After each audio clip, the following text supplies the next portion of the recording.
How many of you saw this? This was an article in Business Week. It came out about 3 or 4 weeks ago. And it was a response to a trial that's been going on called ENHANCE. ENHANCE is an acronym for about 12 long words. But this was the ENHANCE trial. And it was comparing two cholesterol-lowering regimes. One was with a statin drug, and one was with the same drug combined with another cholesterol-lowering drug. And what they found was that it didn't make any difference how low you lowered your cholesterol. They were looking at the thickening of the arteries, and either way, the arteries thickened the same amount. And this has sent a little shiver of panic through the industry, which is gearing up to put everyone on cholesterol-lowering drugs. Diabetics, the elderly, women, and even children. So a little shiver of fear has gone through this industry. And what's so interesting to me is that the article about it appeared in not Medical Journal, but Business Week. Business Week. This is big business. So what we're going to do tonight is explore a little bit of history and look at the premise for all of this cholesterol lowering and low-fat diets.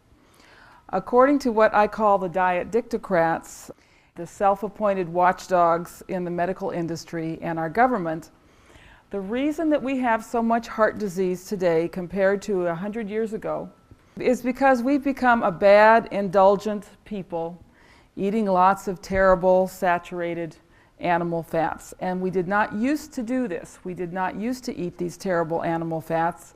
But now we're richer and more complacent, and we have become very indulgent.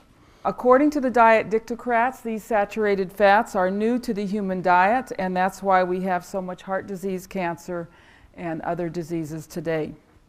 In fact, a recent book called The Paleolithic Diet, or the Paleo Diet Plan, bases dietary recommendations on an interpretation of the diet of our so-called Paleolithic ancestors.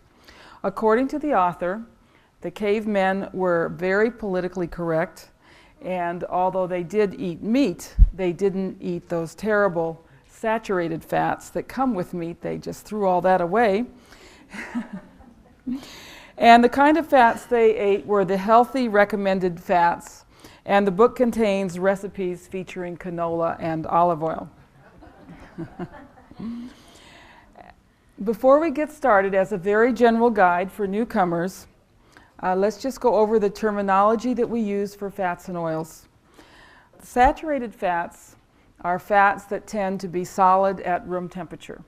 So this would be butter, ghee, beef tallow, lard, which is pork fat, coconut oil, and palm oil. These are the saturated fats, and they are solid at room temperature. Monounsaturated oils tend to be liquid at room temperature, but they become solid when they are refrigerated. Olive oil, peanut oil, and canola oil are monounsaturated oils. Polyunsaturated oils are liquid even when they're refrigerated. Corn oil, soybean oil, safflower oil, and sunflower oil are polyunsaturated oils. Okay, let's go back now 100 years and look at how Americans were eating at the time. I have a cookbook published in 1895, put together by the Baptist Ladies of Monmouth, Illinois. You couldn't find a more representative group of people at the time. And they put the recipes together and sold the book as a fundraiser for their church. So we know that the people were actually eating this way. This isn't something that was made up by a dietitian. Now, this collection of recipes from the turn of the century is very interesting because it completely flies in the face of what our diet dictocrats are telling us. That the reason we have so much cancer and heart disease compared to a century ago is because we are eating much greater levels of saturated fats from animal foods. Yet in this little cookbook, There's hardly a recipe that does not contain butter, eggs, cream, or lard, beginning with the soup chapter and ending with the substantial array of desserts.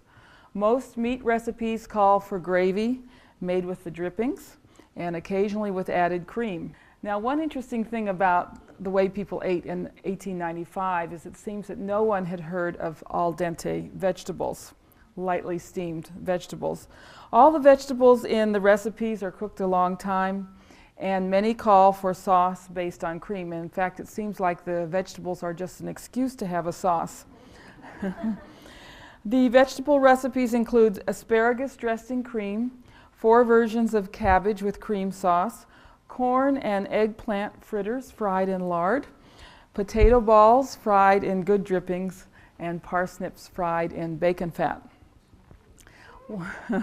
One of the things that foreign visitors to America noted in the 1700s and 1800s was that Americans were a butter-eating nation.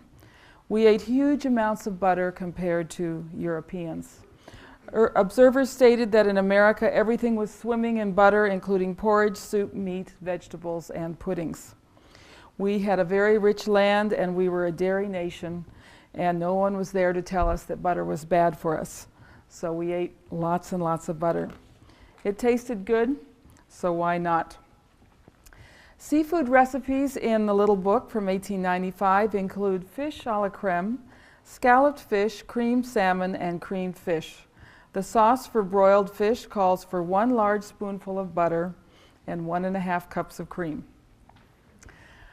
Another very interesting thing about this book is that there's a whole chapter devoted to oysters. Americans ate lots of oysters 100 years ago compared to today, 2 or 3 times as many oysters per person. In the Midwest, they were either brought in on ice by train to Chicago or they came in canned from the Chesapeake Bay.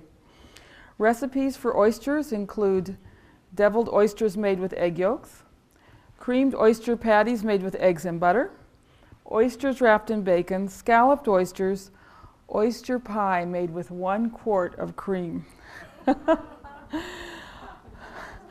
Oyster fritters fried in drippings, oysters fried in hot lard, and scalloped oysters made with butter and whole milk. There is a chapter on organ meats, which includes fried veal liver and sweetbreads, both creamed and fried. A scrapple recipe calls for hog's head, heart, tongue, and part of the liver, which was stored in a crock and covered with melted lard. Scrapple was consumed for breakfast, sliced and fried in lard. Good way to start the day.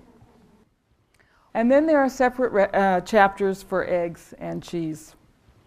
Well, let's turn to the salad recipes. What kind of salads were they eating back in 1895?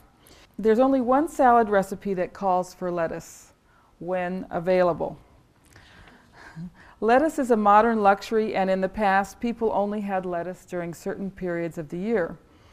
And this leads to my own particular theory about the cause of heart disease. It's caused by lettuce.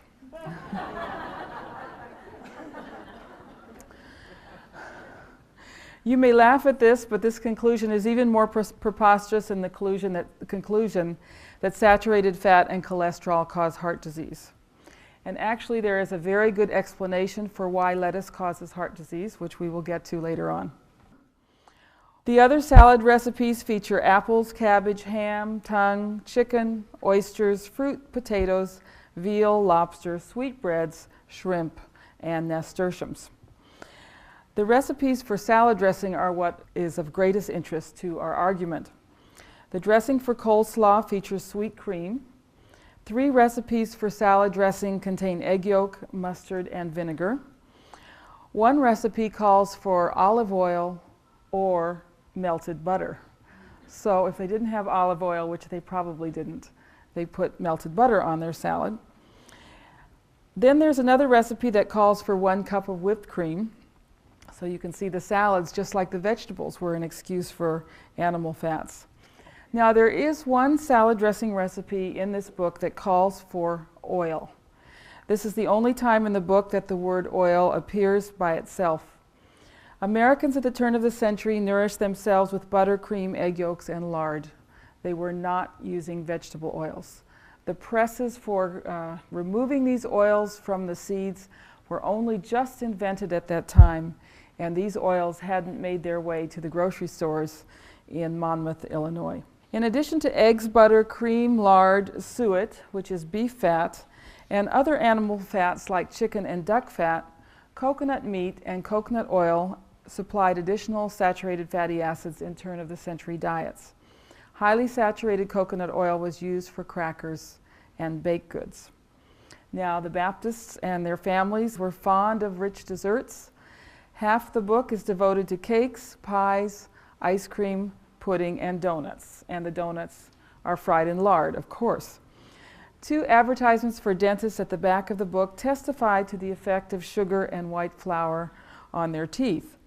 But cancer and heart disease were extremely rare before the turn of the century. People were sturdy and strong, but obesity was not a problem. Today, however, we are being told that saturated fats from animal sources and from the tropical oils are the cause of cancer, heart disease, and obesity. Vegetable oils are being used as a substitute in everything from baked goods to baby food. So what we're going to do this evening is focus on how this change came about, how it was that Americans traded animal fats for vegetable oils. And the title of this tall tale is The Oiling of America. Now let's move forward to 1921.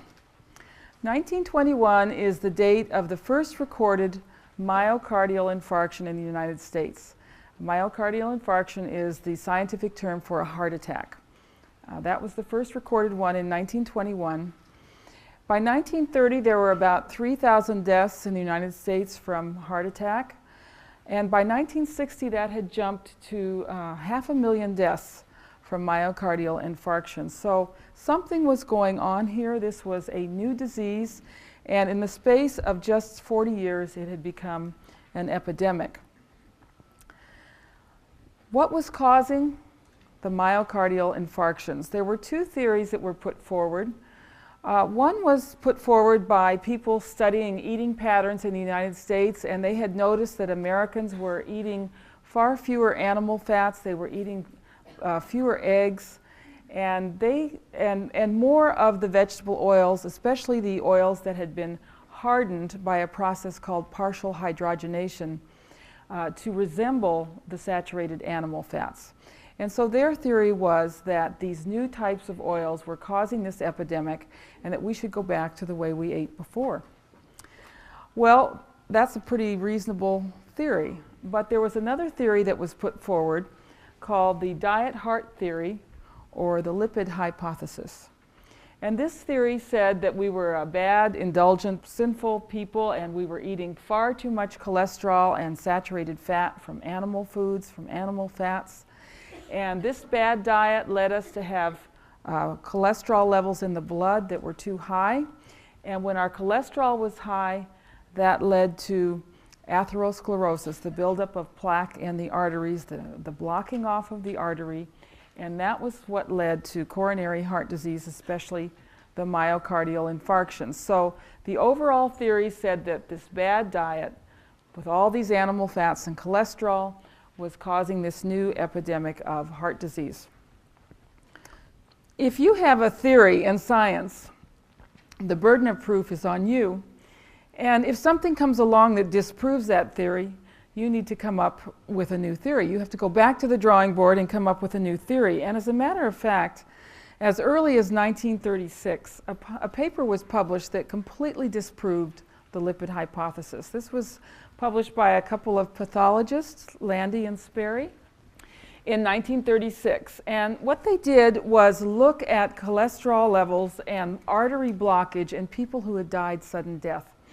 And what they found was no correlation. There were people who had very low levels of cholesterol with lots of artery blockage, and there were people who had high levels of cholesterol with very little artery blockage. Basically, it was all over the map, and there was no pattern that emerged from their study. So this part of the theory was disproven as early as 1936.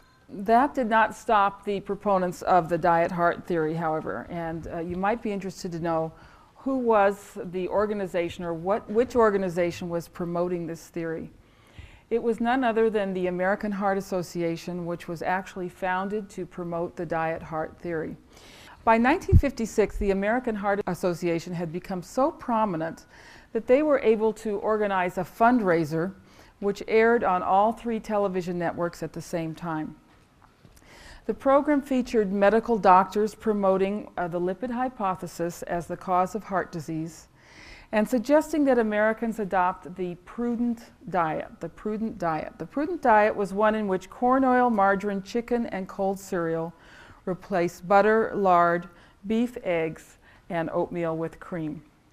Now, this campaign was not an unqualified success for the American Heart Association because one of the panelists was Dr. Paul Dudley White. Dr. White is considered the father of modern cardiology.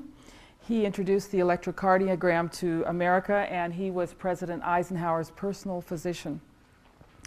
On public television, he noted that heart disease in the form of myocardial infarction was non-existent in 1900, when egg consumption was 3 times what it was in 1956, and when corn oil was unavailable. When pressed to support the prudent diet, Dr. White said, "See here, I began my practice as a cardiologist in 1921, and I never saw an MI patient until 1928. Back in the MI-free days before 1920, the fats were butter and lard, and I think we would all benefit from the kind of diet we had at that time, when no one had heard the word corn oil." Unfortunately, Dr. White's wise words were soon forgotten. And the next step in this saga was the formation of something called the Anti-Coronary Club in New York. It was led by Dr. Norman Jolliffe, director of the Nutrition Bureau of the New York Health Department. What he did was place a group of businessmen ages 40 to 59 on the prudent diet. The Anti-Coronary Club members used corn oil and margarine instead of butter, cold breakfast cereal instead of eggs, and chicken and fish instead of beef. They were to be compared with a matched group of the same age who ate eggs every morning and had meat 3 times a day. The results came in 1966. They were published in a medical journal. And if you were to get this journal and look at it, the first thing you would see is the abstract, or the summary of what is in this study.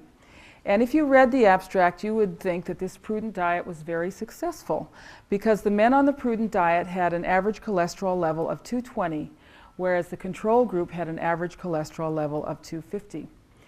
If you read the whole article, which many doctors don't do, they just read the abstracts, and got to the very end, you'd find a paragraph that was in very small print, so small that you'd have to put your reading glasses on to read this. You might think it was a footnote to this article. And if you read that paragraph, you would find out that the men on the prudent diet who had lower cholesterol had 8 deaths from heart attack during the period of the study. And the men who were not on the prudent diet, who had higher cholesterol, had no deaths from heart attack during the study. So here we have the Anti-Coronary Club. 8 deaths from heart disease among the prudent dieter group, and none among the controls. Well, by this time you may be asking yourself, who is behind this? What is pushing this diet heart theory if the early studies were so negative and didn't support the theory at all? The group behind this diet heart theory was the industry that had the most to gain. This was the edible oil industry. This industry is a very powerful lobby in Washington, D.C., and no one has ever heard of them. Their lobbying group is called the Institute for Shortening and Edible Oils, and they have worked behind the scenes for the last 50 years to promote their product and to demonize the competition. And the competition, of course, is the animal fats. Now, the American Heart Association, although it was founded to promote the lipid hypothesis, actually at one point prepared a statement in which it warned consumers to avoid partially hydrogenated vegetable oils to avoid trans fats. That was in 1965, and they had printed up 150,000 of these statements. They were about to distribute them to the public when the industry found out about this. And Dr. Fred Mattson of Procter & Gamble, who was a big producer of vegetable oils, wrote to the American Heart Association. We actually have a record of this letter, and told them to get rid of this statement. And that's exactly what the American Heart Association did. They destroyed all the documents and issued a new statement that removed any reference to trans fatty acids, in fact, which actually encouraged the consumption of these partially hydrogenated fats.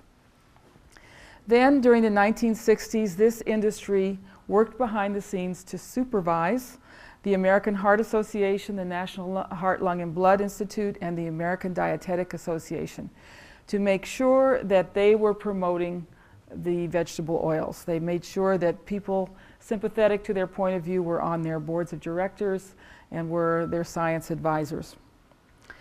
In 1971, you can see this is moving right along just as if it were planned.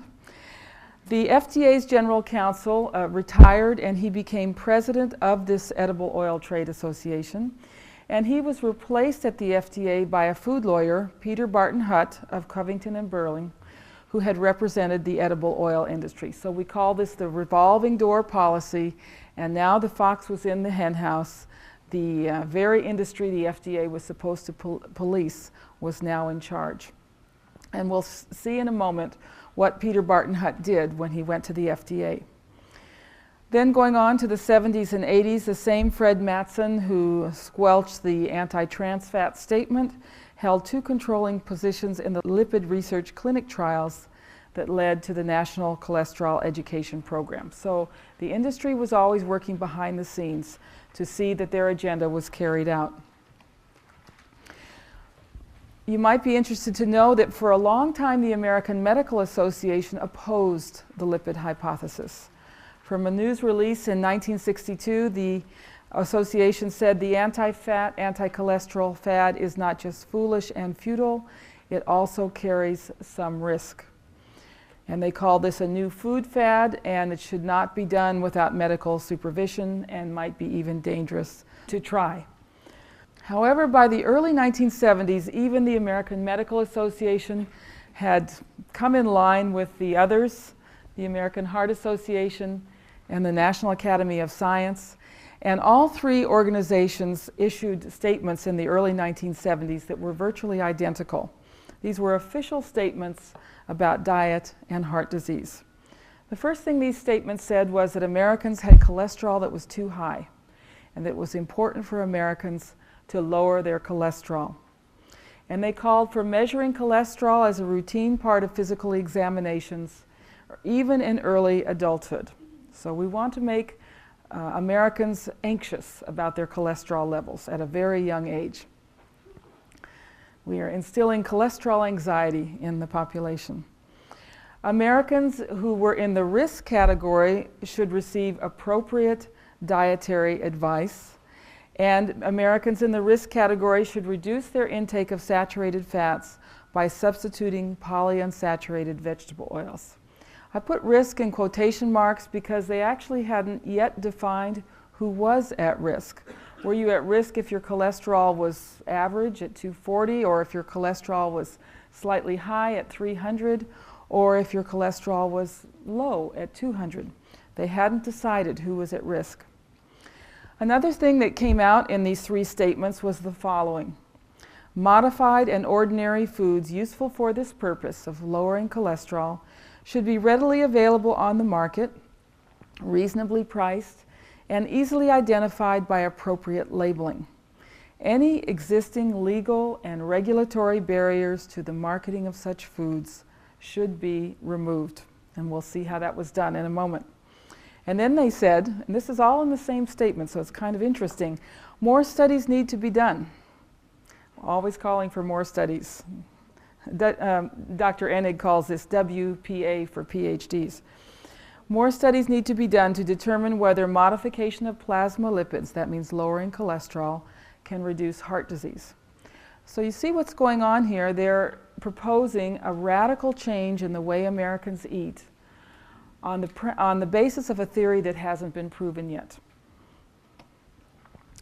Well, the legal and regulatory barriers to the marketing of these new types of foods was the Federal Food, Drug, and Cosmetic Act of 1938. And this act basically said that if a food was an imitation food, it had to carry an imitation label. And the food processing industry did not like these regulations. They were inventing new foods. They had invented something that looked like meat based on soybeans and something that looked like cream based on vegetable oils. And they did not like the imitation policy. As you remember, the lawyer, Peter Barton Hutt, went to the FDA in 1971. And by 1973, he had put into place the new FDA imitation policy. This policy attempted to provide for advances in food technology. That's who it was for. It was for the food technologists. And to give manufacturers relief from the dilemma of either complying with an outdated standard or having to label their new products as imitation. And they firmly believed what they were saying, that these products were not necessarily inferior, and so we needed to get rid of this imitation law. And the new standard for the foods and the new definition of inferiority was any reduction in content of an essential nutrient that is present at a level of 2% or more of the US RDA. What that means was, if they were making an imitation cream out of vegetable oil, all they had to do was add some calcium and some synthetic vitamin A to bring it up to the level in real cream, and then it no longer had to carry the imitation label. So in one fell swoop, this opened the doors to a flood of imitation foods on the market. Americans didn't want imitation foods, especially after the war, and the regulations which required that label were a barrier to the marketing of these new foods. As soon as these new regulations were in place, George McGovern, Senator McGovern, convened the Senate Select Committee on Nutrition and Human Needs. This committee promoted the lipid hypothesis from the beginning. Thousands of pages of dissenting testimony were sent in, but it was completely ignored. The final report, which was written by a labor lawyer, by the way, who had no background in nutrition, claimed that USDA data showed that animal fats were the cause and vegetable oils could prevent cancer and heart disease. In fact, they said that our 10 greatest killers could be solved if Americans would just use vegetable oils and margarine instead of animal fats. It's quite amazing, really, how this all came about. Now, this was the time when my co-author and colleague, Mary Enig, was working on her PhD. And she was very familiar with USDA data and very puzzled by this report, because she knew that the USDA data showed something very different. Through Freedom of Information, she obtained the data that the McGovern Committee used, and when she looked at it, she found that they had done a lot of strange things. They had left out chunks of data that would have changed the results, and they had added in one place when they should have subtracted. And basically, when she manipulated this data appropriately, she found that it showed that the people still eating animal fats had less cancer and less heart disease.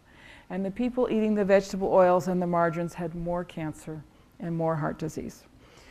She was able to publish an article in an obscure medical journal showing what she'd found, and the article concluded by calling for more research into the trans fatty acids, which was her specialty. About 3 weeks after her article was published, she was called to a meeting at the University of Maryland. It was the entire faculty in the lipids department, about 5 professors, all of the graduate students, and 4 representatives from the industry. There was someone from Unilever, Central Soya, Kraft Foods, and the Institute for Shortening and Edible Oils. And one of them had a stack of paper. This was before the internet, so they were clipping articles. And Mary's article in the journal got a lot of publicity. There was even an article in the National Enquirer about it. And he was shaking with rage. They were furious that this had gotten out. And he said, you know, we watch the journals. And I thought my colleague was watching the journal that published your article, and he thought I was watching that journal. And we left the barn door open and a horse got out. And he said, this is not going to happen again. Imagine the arrogance of these people. They were controlling what was being published in the journals, and they admitted it. They were proud of it. Now, at this time, Mary and her colleagues were actually analyzing foods in the supermarket for levels of trans fatty acids. Believe it or not, the official dietary tables of the US government did not mention trans fats. Usually the trans fats were lumped in with saturated fats, and researchers using this table ended up blaming saturated fats for diseases that were being caused by the trans fats. So Mary and her colleagues were doing this market basket survey, and the industry was very unhappy about this. And they said, we know what you're doing. If you continue this research, we're going to cut off all your funding. Well, the research was continued. It was finally published. And in fact, it was incorporated into the US government databases, thankfully. But Mary and her department never got another penny of funding. As the professors retired, they were not replaced. The department was closed. And Mary herself was blackballed and never got any funding for further research. This brilliant researcher was basically just closed off from the research community. So in spite of her brave efforts, the Senate Select Committee's report, flawed as it was, continued the American dietary trends toward more vegetable oils and less animal fats. But the medical profession was still skeptical of the value of cholesterol-lowering measures. So what I want to do now is look at 3 major studies that you all paid for. These were paid for with tax dollars, and these are the 3 studies that are mostly referenced in material that comes from our government promoting the lipid hypothesis.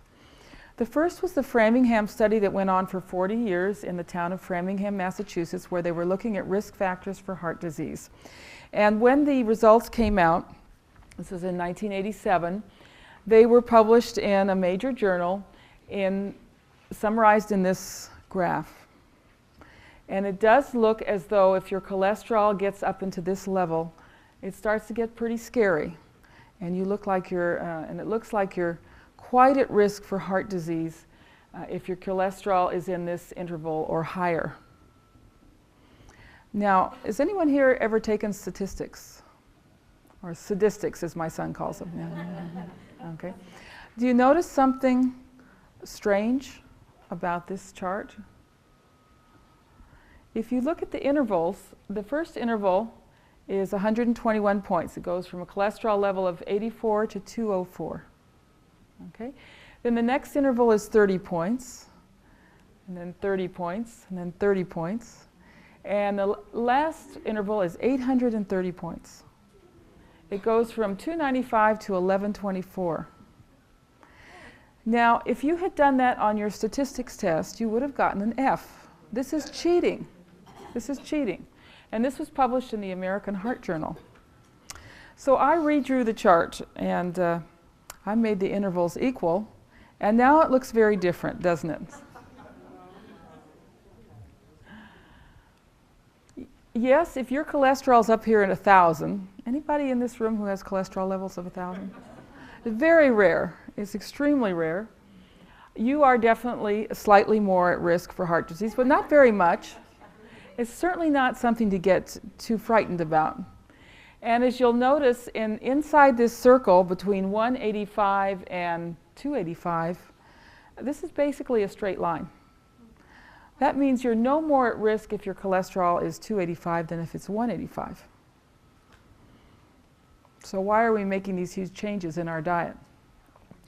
Now, in looking at the data, what you find is the actual rate of increase between cholesterol of 182 and 244 is minuscule, 0.13%. But a Dr. Stamler, who was writing about this study in an article, said that there was a 240% increase in risk between 182 and 244. So how did they take this trivial little number here and get this big, scary increase in risk? They actually invented a new way of talking about statistics, something called relative risk. And here's how relative risk works. Suppose the death rate from heart disease at 240, cholesterol level of 240, is 2 per thousand, and at 160 is 1 per thousand. The difference, the rate of difference, the absolute risk, is 1/1000th, but the difference in relative risk is 100% because 2 is 100% greater than 1. Now suppose the death rate at 240 is 2 per billion and at 160 is 1 per billion. The difference in rate is 1/1000th, but the difference in relative risk is still 100% because 2 is 100% greater than 1. Now you see what's going on here? They're getting rid of the denominator. They're not looking at the sample size. Now, you may not have taken statistics, but all of you took fractions. And if you did that on your fractions test, you would have gotten an F. But they get away with this in heart disease research. Be very careful when you see this word risk in the newspaper articles because this is what they're doing. Usually these studies show very small differences, but they can make them seem very large by using this paradigm of relative risk. And the cholesterol theory proponents usually exaggerate the benefits by reporting them in terms of relative risk and minimize the side effects by reporting them in terms of absolute risk. And a very good example of that was the CARE trial, which was actually never published. They didn't publish this because they didn't like what they found. The relative risk of heart attacks or death from heart attack in the people taking the cholesterol-lowering drug, there was a 19% reduction in relative risk. The absolute risk was only 1.1%. But there was a lot of breast cancer in the women taking the drug. They had a 4.2% absolute risk increase, but if you do it the way the proponents of the diet heart theory do it, it was a 1,500% increase in breast cancer risk. In 1992, Dr. William Castelli, who was the director of the Framingham study, wrote in a very obscure journal. He said, in Framingham, Massachusetts, and this is what they really found, the more saturated fat one ate, the more cholesterol one ate, the more calories one ate, the lower people's serum cholesterol. We found that the people who ate the most cholesterol, the most saturated fat, and the most calories weighed the least and were the most physically active. So those who were eating the animal fats had the best risk factors for heart disease. Now you didn't read that on the front pages of the New York Times, did you? This is moldering in the basements of the medical libraries. The second study that your tax dollars paid for was the multiple risk factor intervention trial, Mr. FIT for short. They come up with very clever names for these, which involved 362,000 men. And they were looking at cholesterol levels versus heart disease deaths and total deaths. And they did find that if your cholesterol was high or going up, as cholesterol levels were going up, the deaths from heart disease also increased. It wasn't a huge increase. It went from slightly less than 1 per thousand to about 2 per thousand. However, anything that you gained from not dying of heart disease from having low cholesterol was more than wiped out by the huge increase in total deaths from having low cholesterol. The total deaths were deaths from stroke, cancer, intestinal diseases, accidents, and suicide. And this is something that emerges over and over again in these studies. There is a slight improvement in heart disease deaths for lower cholesterol, but a larger number of total deaths from other causes. One of the things they found was that those who had high cholesterol and were taking blood pressure medications were the ones who were dying of heart disease. It seemed to be a very deadly combination to have high cholesterol and to be on blood cholesterol medication. They actually stopped the study early because they didn't want this correlation to become statistically significant. Now, in writing about this study, Dr. John LaRosa of the American Heart Association made a strange statement. He said the curve starts to inflect after 200, cholesterol levels of 200. Now, he's talking about this line here, which is a gradually sloping line. There is no place on this line where you would suddenly decide that someone was at risk for heart disease. But he said that it was right here at 200. And you can, as you'll see, what they were doing is laying the stage for choosing 200 as the risk point, the number at which they would put everyone on cholesterol-lowering drugs. The third big study that you paid for was the Lipid Research Clinic's Coronary Primary Prevention Trial. The results were published in 1984. It was a very expensive trial that cost $150 million. This trial did not look at diet. It looked at two groups, one of which was on a cholesterol-lowering drug, and the other one was on a placebo, a type of sugar pill. In fact, all of the subjects were put on a low cholesterol, low saturated fat diet. They thought it would be unethical to allow one group to eat animal foods. In fact, a lot of the money for this trial was spent on dietitians who met in focus groups with all of the subjects in both groups and taught them how to avoid animal fats, how to use margarine instead of butter, breakfast cereals instead of eggs and bacon. They were basically propagandizing for the food industry.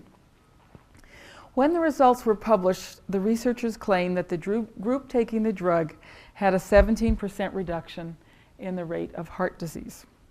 Now, Mary Enig was on the ball and looked at their results and looked at their data, and she found no difference in the rate of heart disease between those taking the cholesterol-lowering drugs and those who were not. The average cholesterol reduction was 8.5%, and this has led to a statement which you may have heard. For each 1% reduction in cholesterol, we can expect a 2% reduction in coronary heart disease events. And this is nonsense. This is junk science, but it gets a lot of people worried about their cholesterol.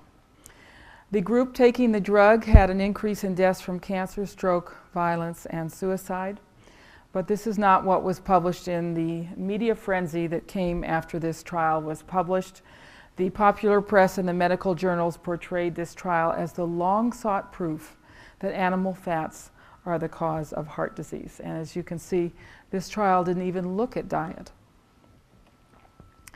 30 years later, in 1987, they went back to the Framingham subjects and looked at them again. And what they found was that the lower their cholesterol, the greater their risk of death. In a statement in the Journal of the American Medical Association, we read, for each 1% drop of cholesterol, there was an 11% increase in coronary and total mortality.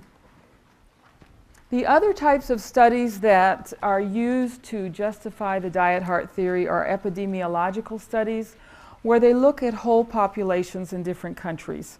The most famous of these researchers was Ancel Keys, working in the 1950s. By the way, that's where we get the word K-ration. Dr. Keys developed the K-ration for the soldiers. He became very famous promoting the lipid hypothesis. And this was the graph that he put together for his 6-country study. And as you can see, the x-axis is percentage of calories from fat in these countries, and the y-axis is deaths from heart disease per 1,000. And this looks pretty convincing. It really looks, here we have these countries with low fat consumption and low heart disease, and then we have the countries with a lot of fat consumption and a lot of heart disease. And he convinced a lot of people with these types of graphs. Now, he cheated also, and I'm going to show you how he cheated in a minute. But first I want to just point out something. In Japan, if you die of a heart attack, you bring a lot of dishonor to your family. If you die of stroke, you bring a lot of honor to your family. And the family doctor who wants to bring honor to the family and be a doctor to honorable families naturally leans toward putting stroke on the death certificate and not heart disease. So the death certificates in all of the Asian countries are very unreliable. And then we have Italy, and Dr. Keyes was in Italy just after the war, and he decided that the Italian diet was very low in fat. At that time, it probably was low in fat. It was actually low in food. They were basically starving. And he obviously never had a pepperoni pizza because cheese and sausage are two food items that are extremely high in fat. But just assuming that the data that he was using is correct, let me show you what Dr. Keyes did. This was the data that was available to him at the time. And now it doesn't look so convincing, does it? Basically what he did was draw the graph that he wanted and then remove the data points that didn't fit the graph. So this kind of cheating goes on a lot in epidemiological studies. One person who did it a lot was John Robbins in his books, where he was arguing that meat caused disease, cancer, and heart disease. He just excluded the data points that didn't fit the nice, tidy graphs that he published. Something very interesting emerged from these early epidemiological studies was country pairs. For example, in Finland, people tend to have very high cholesterol levels, but in West Finland they have low levels of heart disease, and in a place called North Karelia, they have very high levels of heart disease. He found similar pairs in Middle Europe and Italy and Greece. Now, this was something that really needed looking into. But no one went back and did further studies. Was it the difference in soil? Was it the difference in diets, lifestyle? Nobody went back to look at this very interesting data that emerged from these early studies. And that's a shame, because if we can't do that today, no one is eating all local food anymore. Another epidemiological study was the Monica study. As you can see, if you eliminate China and Japan, where we have very unreliable data, not only about what people die from, but about what they're eating, there really is no correlation here. Here is France with high levels of cholesterol and very low levels of heart disease. That's the French paradox there. But in a graph that was published in Swedish papers used to justify the anti-cholesterol campaign, this is how they showed the Monica study. So once again, they left off the data points that didn't fit the graph that they wanted to publish. Here's some epidemiological data from Europe. These are the European countries that have the lowest consumption of saturated fat. And as you can see, several of them have very high rates of heart disease. These are the European countries that have the highest levels of saturated fat consumption.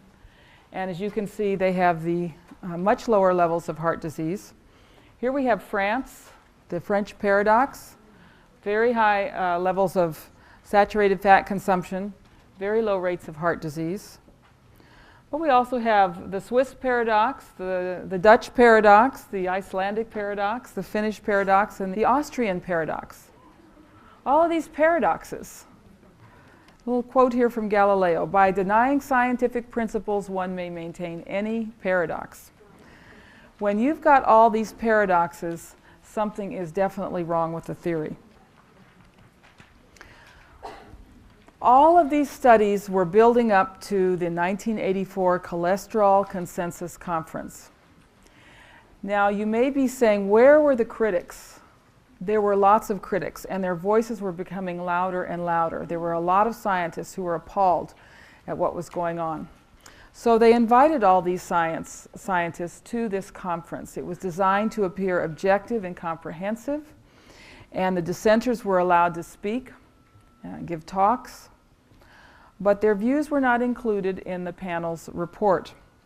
Dr. Enig was there with one of her colleagues, and her colleague happened to pick up somebody else's papers on the first day of the conference. And in that stack of papers was the final report for the Cholesterol Consensus Conference. So the report had been written before the conference was convened. There were just a few little numbers that they wanted to fill in. And by inviting the dissenters and having their names on the conference program, it made it seem as though they had finally seen the light and fallen in line with the diet heart theory. It was at this conference that they defined the risk point for heart disease. They decided that all individuals with cholesterol levels over 200 would be defined as at risk. Now, there was a little bit of debate about this, which Mary and her colleague happened to overhear. The three organizers were arguing. And two of them said, well, obviously the risk point should be 240, because that's the average. We can't make it below average. But Dr. Rifkin, who organized this conference, said, no, no, no, we have to make it 200. Otherwise, we won't have enough people to test and, of course, to treat.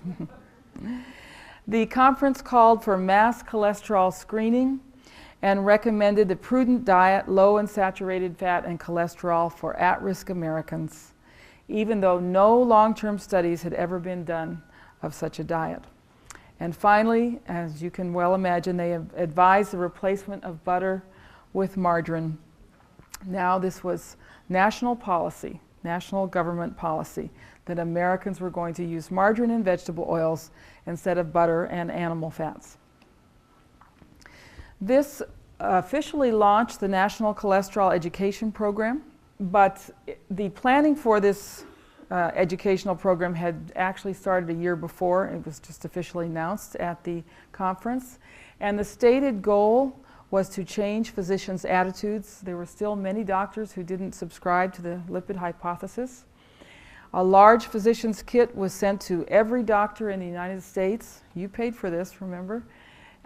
Explaining how to test for cholesterol, how to treat people with cholesterol, so-called high cholesterol, what kind of diets to put people on, and started to talk about drugs for lowering cholesterol, which is not surprising since the American Pharmaceutical Association was on the coordinating committee. The dietary recommendations, no surprises here: reduce cholesterol and saturated fat, and use margarine instead of butter. Now, in 1990, the National Institutes of Health added something to the National Cholesterol Education Program. As you remember, when this started, this diet, this prudent diet, was going to be for people who were at risk, adults at risk for heart disease. But in 1990, the National Institutes of Health recommended the prudent diet for all Americans above the age of 2. When your child turns 2 and goes in for the pediatrician's 2-year checkup, that's when the doctor says, now it's time to put your child on reduced fat milk, don't give them butter, cut back on the eggs. You don't want your child to end up with heart disease. Well, there's absolutely no proof that this type of diet is going to prevent heart disease in children.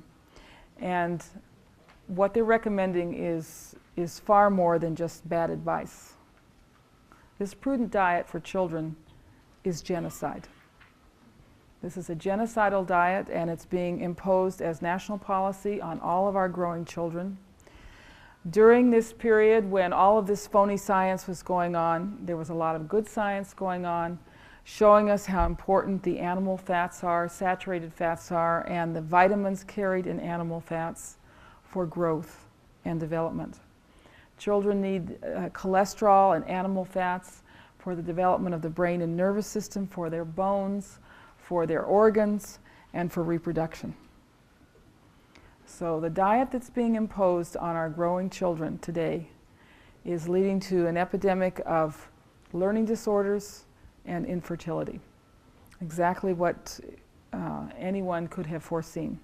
Now, there's a lot of fine print here, but I want to read this to you because it shows that the people who were promoting this theory knew exactly what they were doing. This is Scott Grundy, one of the main proponents of the diet heart theory, and this was published in the Journal of the American Medical Association in 1986. The title of the article was "Cholesterol and Coronary Heart Disease, a New Era." He starts off with a very strong statement. Evidence relating plasma cholesterol levels to atherosclerosis and coronary heart disease has become so strong as to leave little doubt of the etiologic connection, the cause and effect connection. The next statement, though, is not quite the same as the first statement. In fact, there's kind of a contradiction here. said the recent consensus conference on cholesterol implied that levels between 200 and 240 carry at least a mild increase in risk, which they obviously do. It is so mild as to be trivial, but of course they have made everyone afraid by using this concept of relative risk. Then he says, if hypercholesterolemia, this is a new disease now, hypercholesterolemia, high cholesterol, is defined as a plasma cholesterol level exceeding 240 for middle-aged people, this means that 15 to 20% of American adults have an elevated cholesterol level. Well, duh. I mean, if that's how you've defined it. And remember that they actually defined it as 200, so it's far more than 15% of people are suddenly patients. Healthy people have suddenly become patients. He calls for the simple step of measuring the plasma cholesterol level in all adults. This is creating another new disease, cholesterol anxiety. Those found to have elevated cholesterol levels can be designated as at high risk, because they're defined as being at high risk, and can thereby enter the medical care system. That's what it's all about, changing healthy people into patients by inventing a new disease, hypercholesterolemia. An enormous number of patients will be included. Yes, indeed. Continuing the same article, many physicians will see the advantages of using drugs for cholesterol lowering. They're trying to get the physicians involved here. The recent and dramatic surge of interest in cholesterol-lowering drugs by the pharmaceutical industry support the belief that use of these drugs will be widely accepted by the medical community. They're getting the doctors on board here. But then he goes on to say a positive benefit-risk ratio for cholesterol-lowering drugs will be difficult to prove. And they haven't proven it yet. In fact, they're admitting as much. Whether diet has a long-term effect on cholesterol remains to be proved. And that's absolutely true. It's still true today. They've proved nothing about diet and cholesterol levels or heart disease. But, he says, public health advocates furthermore can play an important role by urging the food industry to provide palatable choices of foods that are low in cholesterol, saturated fatty acids, and total calories. Change the way everyone eats. Finally, the demonstration that lowering the plasma cholesterol level will reduce the risk of heart disease provides a strong impetus to intervene. That's what it's all about, is intervention into your lives in the, quote, mass hypercholesterolemia. And he's honest enough to put this in quotes because this is totally invented by the industry. The mass hypercholesterolemia prevalent among Americans. Dietary modification for this purpose will likely remain the foundation of intervention. Well, you may ask, what about all the other studies? And there really are dozens and dozens of other studies that have looked into cholesterol levels and diet and heart disease. And they are very well described in the book by Dr. Ravenscoff, The Cholesterol Myths. I won't go into them all, but one of them is quite extraordinary, the International Atherosclerosis Project, which looked at 31,000 autopsies from 15 countries and looked at cholesterol levels, looked at the diets, and they found no correlation between animal fat intake and degree of atherosclerosis or the serum cholesterol level. Vegetarians had just as much artery blockage as meat eaters, and those with low cholesterol had just as much artery blockage as those with high cholesterol. And there were many critics. There were dozens of critics. Usually they waited till they retired, and so their funding wasn't jeopardized to speak out. One of them was George Mann, formerly with the Framingham Project, who said the public is being deceived by the greatest health scam of the century. And Michael Gurr, who wrote the definitive lipid biochemistry textbook when he retired, he wrote, whatever causes heart disease, it is not primarily a high intake of saturated fatty acids. So there were plenty of critics, but you don't read about the critics in the newspapers, and you don't hear about them on television. Well, we've been talking about cholesterol, so maybe we better talk about what it is. What is cholesterol? Most people think cholesterol is a fat, but it's actually more like a wax. It's a sterile molecule. It's made by almost every cell in the body. Its key role is to make cells waterproof. It's in your cell membranes, and it plays the same role that cellulose does in plants. It makes the cells, gives them a stiffness that they're supposed to have, an integrity, and it makes them waterproof so there can be a different chemistry on the inside and the outside of the cell. Cholesterol is nature's healing substance. It repairs wounds. There's a lot of cholesterol in scar tissue. And it repairs tears in the arteries. If you have very weak arteries prone to tears, your body makes a lot of cholesterol as a repair substance. And blaming cholesterol, high cholesterol levels for heart disease is sort of like blaming the fireman who put out the fire. Gosh, every time we have a fire, there are firemen there, so the firemen must be causing the fires. That is the logic that's blaming cholesterol. Cholesterol is the precursor to vitamin D, which is a very important vitamin. The bile salts that your body uses for digesting fats are made from cholesterol. Important hormones are made from cholesterol, and we all hear a lot about antioxidants today. One of the most powerful antioxidants in your body is cholesterol. Protects the body against free radicals. And finally, cholesterol is essential for the development and function of the brain and nervous system, and is needed for the proper function of the serotonin receptors in the brain. Now, serotonin is the body's feel-good chemical. And when your cholesterol levels are low, that feel-good chemical cannot work, and people end up being depressed or antisocial or suicidal. And this explains why over and over again in the studies we see that cholesterol lowering leads to depression. Another thing in the studies is that cholesterol lowering leads to violence, not only suicide but accidents and violent behavior. And we also see this in animals. Vicious dogs have low cholesterol compared to nice dogs. And in prisons, violent offenders tend to have very low cholesterol. So you can see this. It's not just something that's enriching the pharmaceutical industry or enriching the food industry. This is something that's causing a lot of suffering, an incredible amount of suffering in our culture. Cholesterol is actually the mother of all hormones. All of the sex hormones are made out of cholesterol, estrogen, testosterone. This is why cholesterol lowering often leads to infertility and loss of libido. And these hormones here are also made out of cholesterol. These are the hormones that regulate mineral levels, blood sugar levels, that deal with healing, that regulate blood pressure, and that help you deal with stress when you need to have cortisol and so forth. These are all made out of cholesterol.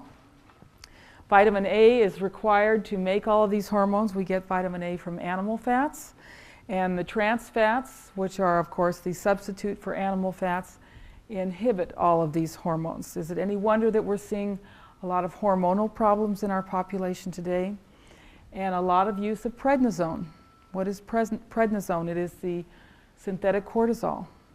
People can't make enough cortisol to heal because they're too low in cholesterol, eating trans fats, or lacking the vitamins that they need to make this critical hormone.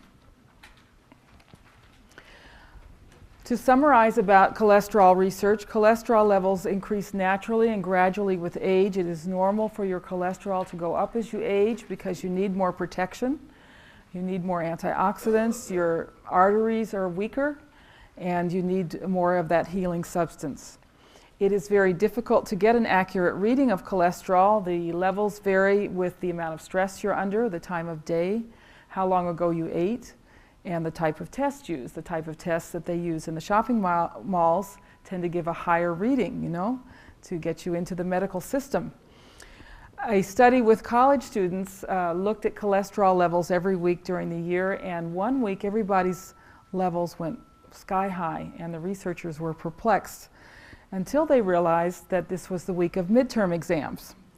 All the students were under a lot of stress, and their cholesterol went up so they could make hormones to deal with the stress.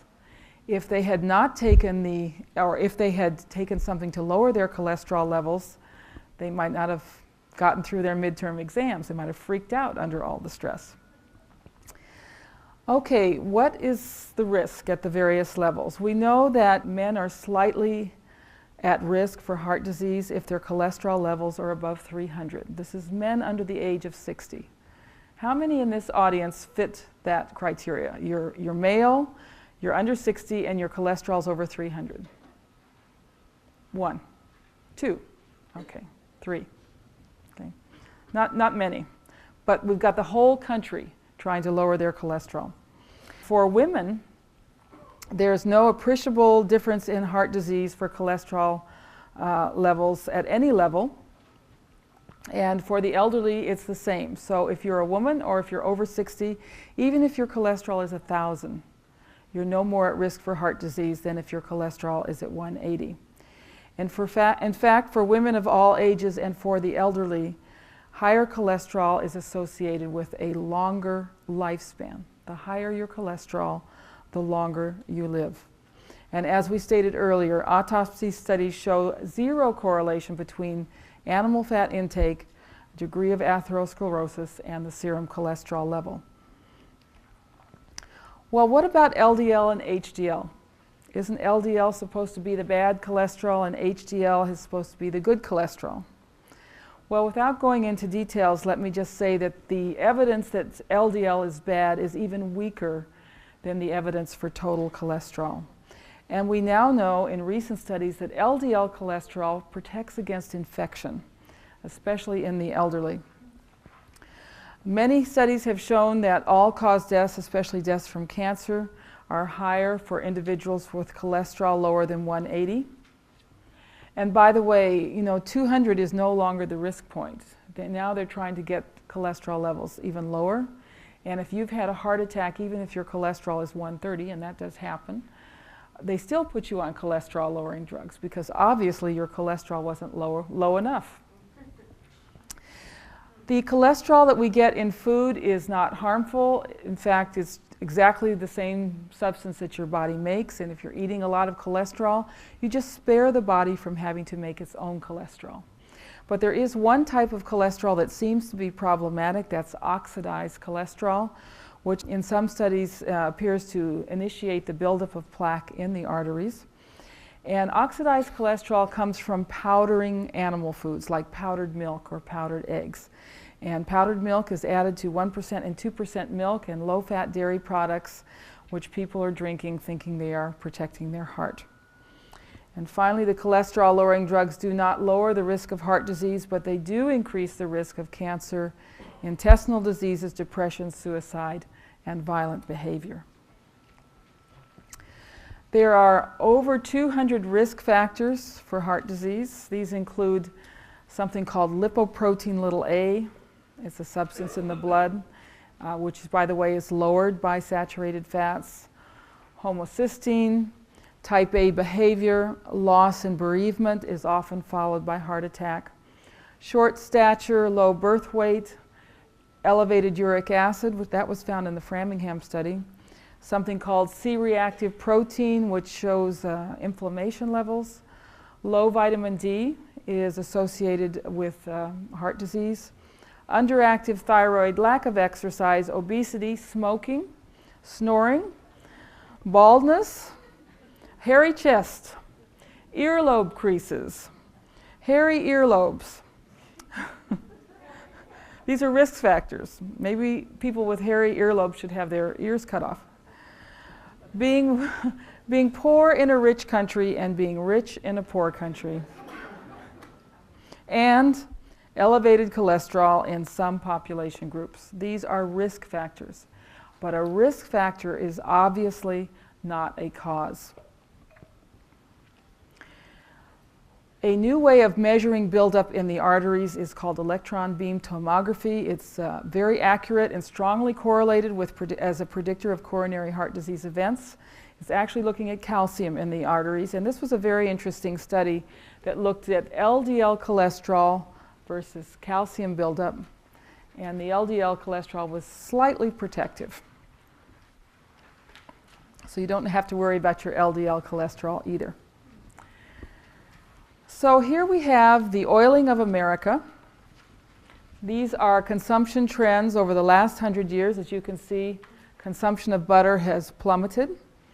Very few people use lard anymore, and those who do, like the Hispanics, are constantly being propagandized by the dietitians to get them to switch to vegetable oils. Shortening consumption has tripled. Now, the shortening in 1900 was made of coconut oil and lard. It was a natural product. The shortening today is made with partially hydrogenated vegetable oils. Margarine consumption has gone up. And look at the liquid oils. That's the biggest increase of all. A 16-fold increase in the use of liquid vegetable oils. What do we put these liquid vegetable oils on? Lettuce. And that's why lettuce causes heart disease. I'm going to give you a very short lesson in fats so you can understand why these newfangled fats and oils are so dangerous. This is what a saturated fat molecule looks like. It's a straight molecule. They pack together easily, so they're solid at room temperature. And this is what a monounsaturated fat molecule looks like. They're called fatty acids, by the way. That's the technical term for a fat molecule. This is what you find in olive oil. And olive oil will be liquid at room temperature, but if you chill it down, it will get solid, so they start to pack together. There's just one little bend in the monounsaturated fatty acid. These are our polyunsaturated fatty acids. They have 2 or 3 or even more little twists in them. They're very twisty molecules, and they don't pack together easily, and that's why they're liquid even when they're refrigerated. But the important thing to understand about these types of fats is that a fat that's saturated and a fat that's monounsaturated is a stable fat. You can heat them, you can cook with them, you can expose them to air, and they don't break down. They're still safe to eat, and they last a long time. Whereas the polyunsaturated fats are fragile, and if they're heated or exposed to oxygen, as in processing and cooking, these little bits get broken off. These are actually hydrogens here. Basically, they're electrons. And you're left with what they call unpaired electrons. And what are unpaired electrons called? They're called free radicals. This is a chart of the processing for these very fragile vegetable oils. As you can see, this is an industrial chart. This is done in huge equipment in big factories. And all of these steps, the bleaching and the refining and the extraction and the fractionation and the hydrogenation and the deodorization involve heat. So these oils are being broken down into free radicals. Now, in the end, they are deodorized, and you can't smell that they're rancid, but they're very, very rancid. And then we're told to cook with these oils. So you really end up with a toxic brew. And this is how I want you to think of processed polyunsaturated oils, with the hydrogens broken off, and what you have here is like a dagger sticking out. And what free radicals do is cause uncontrolled reactions in your body. And if they are going through your arteries, they will react with the surface of your arteries and cause lesions and problems because of these free radicals. And this is a healthy artery.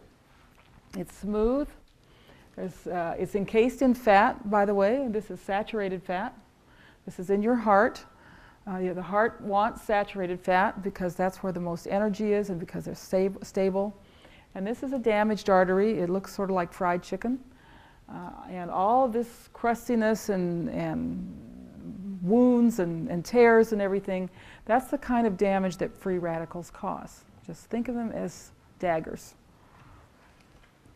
So many diseases are associated with the consumption of these oils, increased cancer and heart disease. Several studies have shown that women who consume a lot of polyunsaturated oils have more wrinkles. They cause premature aging, and they interfere with hormone production, immune system. They depress learning ability.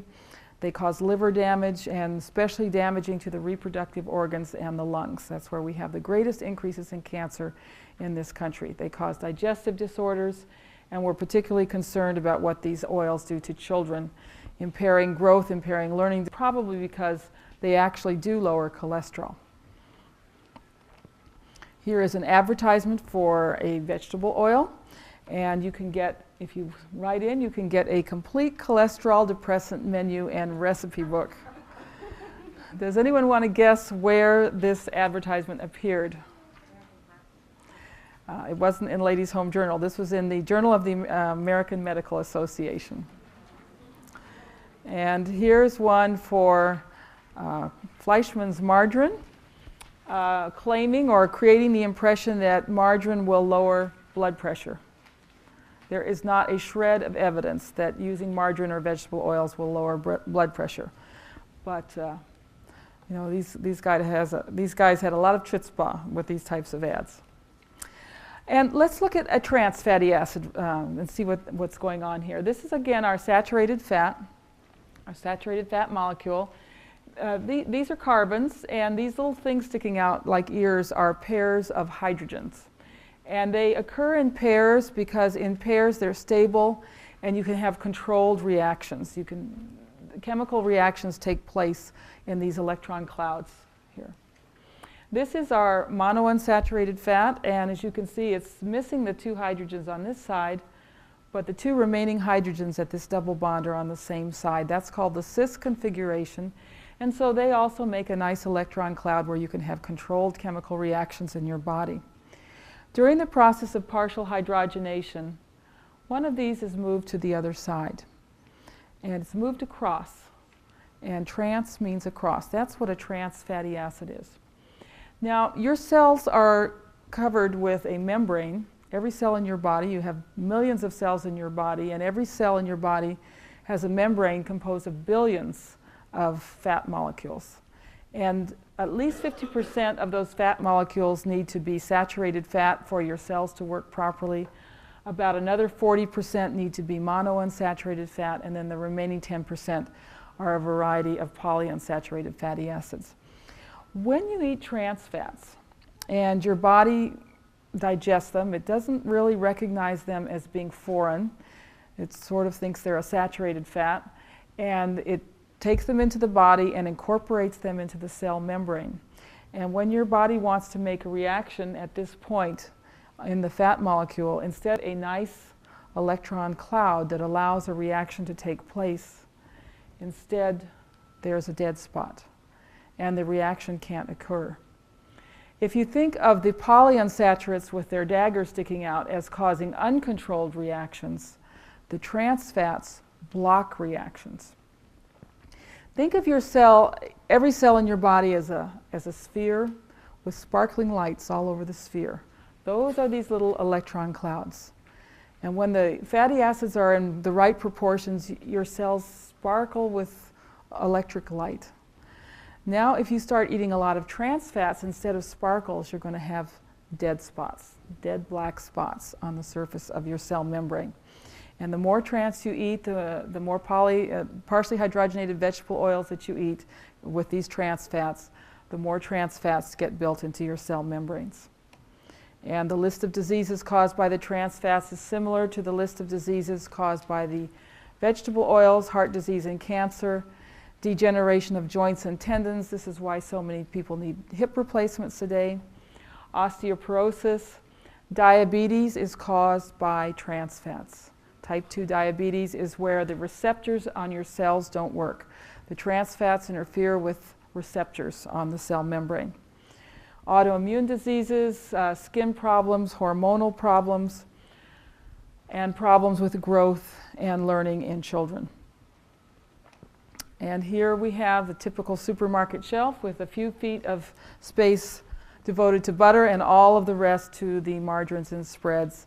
Now, today, of course, there's a big emphasis on low trans spreads or trans-free spreads. But remember, these spreads will be made with the liquid vegetable oils, highly processed, and there'll be a lot of things in there to make those spreads stiff enough to spread, like soy protein and emulsifiers and so forth.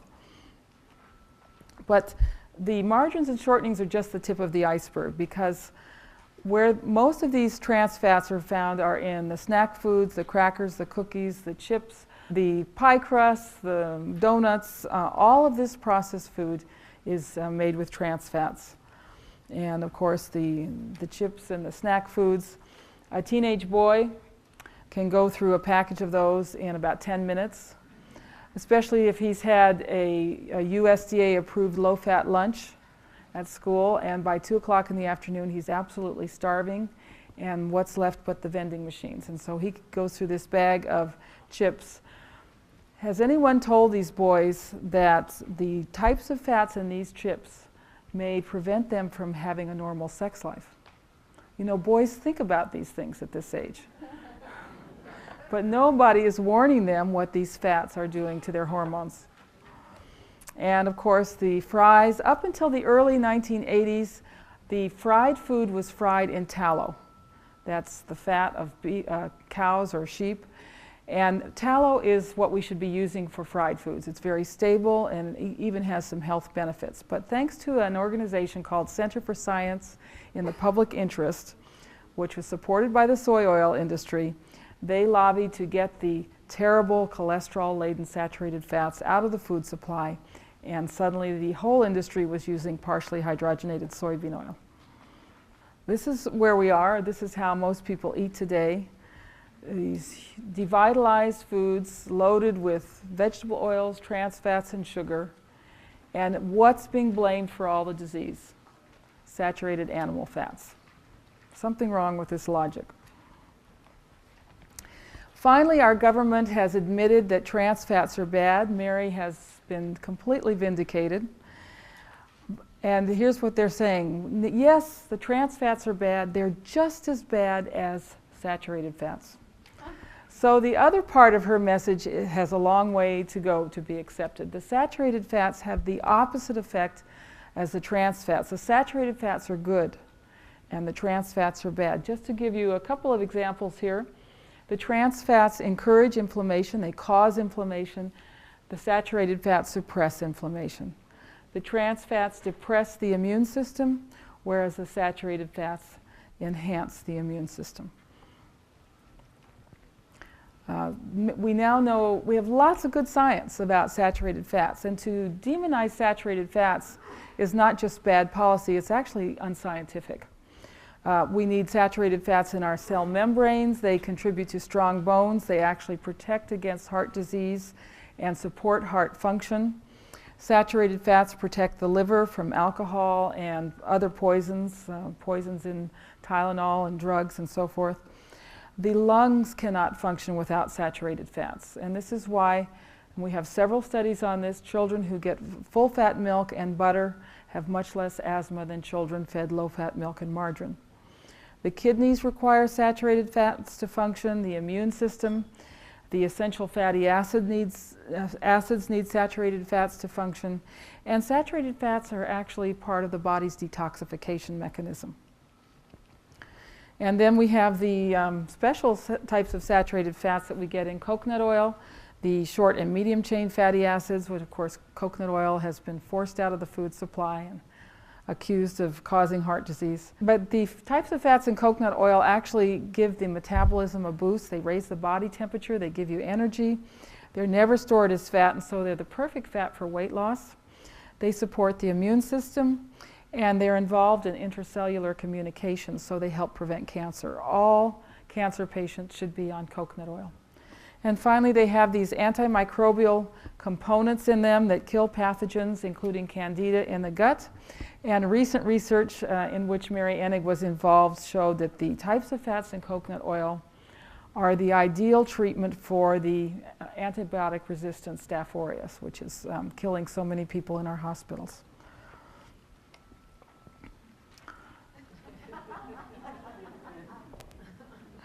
But it's true. An old ad for lard. They're happy because they eat lard. Vitamin D in lard helps the body make neurochemicals that protect against depression. Why did we stop using lard? Because in 1913, when Crisco was introduced into the market, Crisco is partially hydrogenated cottonseed oil. It's the shortening. They published a cookbook. And in this book, it had all these recipes made with Crisco, including a recipe for a lobster bisque made with 1 cup of Crisco. And in the introduction, they basically said, and this book was aimed at women, at housewives, that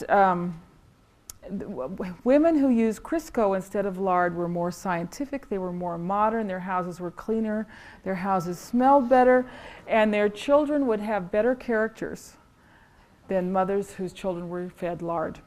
So it was a very interesting advertising campaign that went on for Crisco.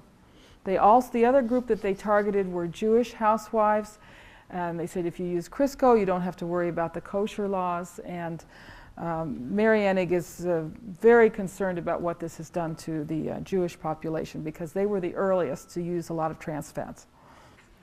In the last 75 years, we've had this huge increase in heart disease and cancer. We don't know all the reasons, but one thing for sure, it's not butter, because butter consumption has declined during this period. There are very few studies that have actually looked at diet, but one of them was published in 1965, and it looked at high-risk patients. These were people who had already had a heart attack. They were divided into 3 groups. One group was fed polyunsaturated corn oil. The second group was fed the so-called healthy monounsaturated olive oil, and the third group was fed saturated animal fats. Now, the corn oil group had lower cholesterol, but after 2 years, only 52% were still alive. 30% lower cholesterol. The olive oil group didn't do much better. After 2 years, only 57% were alive. And these are high-risk patients now. The animal fat group had the best outcome of 75% alive after 2 years. And in a recent article published in the Circulation, the Journal of the American Heart Association, they basically said that studies looking at total fat intake showed no significant relationship to coronary artery disease risks. Now, in these studies, they were mixing up all the fats, the good fats and the bad fats. But basically, they showed no relationship. 4 epidemiological studies have shown no evidence that men who eat less fat live longer or have fewer heart attacks. Okay, we've seen some examples this evening of how they cheat, how they manipulate the studies to get the results that they want. We've looked at a few of them: exaggerating trivial results using the concept of relative risk, using graphs with unequal intervals, leaving out data in epidemiological studies. Another one, using surrogate endpoints such as cholesterol levels rather than meaningful endpoints such as death from all causes. And believe it or not, the studies that were used to qualify the cholesterol-lowering drugs only looked at surrogate endpoints. They only looked at cholesterol lowering. They didn't look at how many people died from heart disease. And that was the significance of the ENHANCE trial. This was the first study where they were actually looking at meaningful endpoints. Cherry-picking results to find chance correlations in the very large epidemiological studies. They just published the things that did what they wanted them to do. Changing the trial's endpoints to conform to the data received, determining nutrient intake with dietary recall questionnaires, which are notoriously inaccurate. Poor design of food consumption studies, for example, calling trans fats saturated fats, grouping the good and bad fats together, or grouping natural and processed versions of the same food together. A recent one was looked at fruit consumption, fruit and fruit juice consumption, but they included in fruit juice consumption Kool-Aid. I mean, there's nothing you can conclude from studies like this. A lot of studies that blame meat on colon cancer are really looking at processed meats. Confounding a risk factor with a cause. Very often the abstracts do not accurately reflect the findings. And in review articles, omitting contradictory studies. So there's lots of ways that the researchers can manipulate the data and manipulate the results to get what the people paying for these studies want. I'll show you just one example, and this was about breast cancer. Big headlines, animal fats linked to increased breast cancer risk, study finds. About 20 people sent me this study when it came out and said, see, you were wrong. So let's look at this study carefully. The newspaper articles said eating high-fat red meats and dairy products such as cream may increase the risk of breast cancer for premenopausal women. I would not recommend that diet, she was talking about Atkins' diet, for premenopausal women unless they replace red meat with poultry and fish. Breast cancer risk increases 58% by eating animal fat. That sounds pretty scary, doesn't it? Remember, when you see that word risk followed by a big number, they're using relative risk. And here's what they actually found. If the percentage of calories from animal fat was 0 to 14%, your chance of getting breast cancer was 0.68%. From 18 to 21%, 3% point spread, the risk was 0.88%. And by comparing these two numbers, they get this very scary 58%. Then from 21 to 46%, a huge interval, the risk actually went down to 0.73%. They didn't tell you about that in the newspaper articles. So here they've taken some very trivial findings and made them seem very scary by using this concept of relative risk. There were also twice as many smokers in the group consuming animal fat compared to the lowest. The highest interval had the greatest range, and the differences were actually very small. The higher level had lower risk than the middle level. They used 2 dietary recall surveys to determine fat consumption, notoriously inaccurate. And all of this was reported with great hoopla in the media, without mentioning many studies showing that animal fats have no effect on breast cancer rates. So this is just another disease, cancer, but the same tricks that they're using. I took this photograph in the airport at Raleigh-Durham. This area of the country is called the Research Triangle. This is where a lot of these studies are done. And you can imagine a young researcher has just got a grant for $1 million in his pocket, and he's walking through the airport wondering how he's going to get the results that will please the people paying for this study. And here's an ad for a company called Quintiles that does these studies for them. And she says, "Lucky you, you don't have to worry about results when Quintiles handles your clinical trial." So the young researcher knows what she's saying. We can get the results that you want. Finally, let's talk very briefly about cholesterol-lowering drugs. The types of drugs used today are called statins. All the ones that are being used are statins, and they work by reducing an enzyme in the liver to reduce cholesterol production in the liver. So Lipitor, Zocor, Mevacor, Pravachol, all of these drugs are statin drugs of different strengths. These statins were discovered by the Japanese, who found them to be very toxic in animal trials.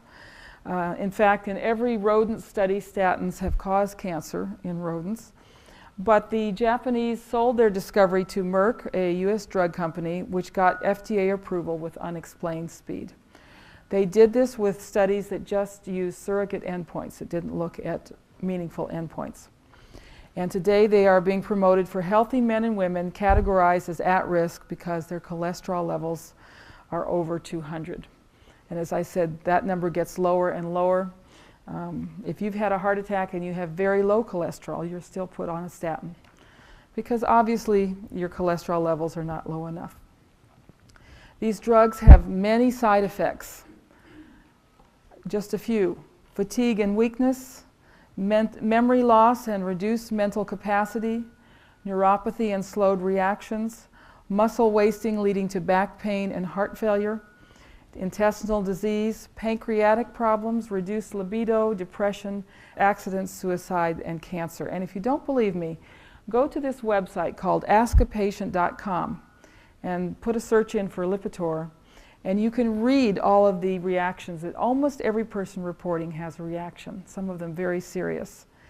And yet most of them are saying how pleased they are with the Lipitor because it's lowered their cholesterol. Rates of heart failure in this country have doubled since the statins have come into use.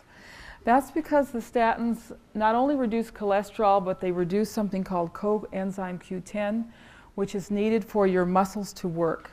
And the heart is the biggest muscle in your body, the most hardworking muscle, and it does not have enough CoQ10. This also explains the fatigue and weakness, the muscle wasting leading to back pain. Statins also block the absorption of vitamin A, which we have seen is needed for hormone production. Polyneuropathy is a condition characterized by weakness, tingling and pain in the hands and feet, as well as difficulty walking. Some people talk about the statin shuffle, this very difficult gait that people develop. And if you complain to your doctor about it, he says, well, you know, you're just getting old. What do you expect? A lot of the side effects of statins are what happens when people age, and basically what the statins do is age you very quickly. And in a study done in Denmark, they found that those who took statins were more likely to develop polyneuropathy, and the longer you took the statins, the more likely you were to develop polyneuropathy. We've had a lot of reports of elderly people with perfect driving records in freak accidents. We had a man in Santa Monica who had a perfect driving record. He plowed into 10 people at a farmer's market. He said he couldn't find the brake pedal. And his wife said, you know, he's so healthy, he's never been sick. The only thing he takes is this cholesterol-lowering drug. So we're all at risk with all of these people taking these drugs. What about your truck drivers? What about the pilot flying your airplane? Do you want your pilots to be taking drugs that cause memory loss or difficulty having reactions? And yet this is what's going on. The Honolulu Heart Program came out with a big paper in 2001. This was a 20-year study, and the researchers compared changes in cholesterol concentrations over 20 years with all-cause mortality. And I'll read you this quote.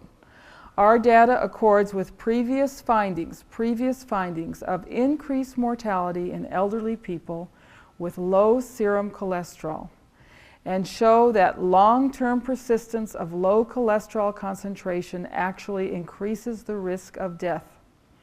Thus, the earlier that patients start to have lower cholesterol concentrations, the greater the risk of death. Those individuals with a low serum cholesterol maintained over a 20-year period have the worst outlook for all-cause mortality. And similar findings have come out in other journals. And remember that now these cholesterol drugs are being promoted for younger and younger people, even teenagers. A meta-analysis published in 2003 looked at 44 trials involving over 10,000 patients, and the death rate was identical at 1% of patients in each of the three groups. Those taking Lipitor, those taking other statins, and those taking nothing. So what good are these cholesterol-lowering drugs? They do solve one health problem, and that is the problem of cholesterol anxiety. If you suffer from cholesterol anxiety, they will lower your cholesterol.